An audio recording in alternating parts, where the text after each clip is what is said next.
হায়াতের কোনো বয়স নেই। যদি কাউকে কষ্ট দিই,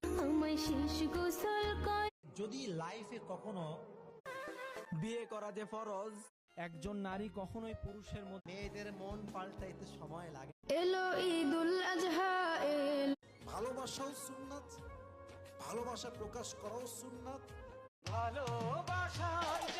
ভালোবাসাও সুন্নাত, ভালোবাসা প্রকাশ করাও সুন্নাত। কাউকে যুবক তোমাকে বলছি বইয়ের সামনে কিন্তু মিথ্যা বলা যায়। আমাকে সেই মেয়েটাই চুজ করতে হবে। যে প্রেম জাহান্নামে নিয়ে যায়, যে প্রেম আমার মেয়ের মতো ভালো কেউ না। মেয়েদের ভালোবাসা বাঁচতেও সময় লাগে না। রূপ যা হারিয়েছো ওইটা পারফেক্ট ছিল না। যে ভালোবাসতে জানে সে সময়। আমার স্বামীকে ভাই বলা যাবে কিনা? স্বামীকে ভাই বল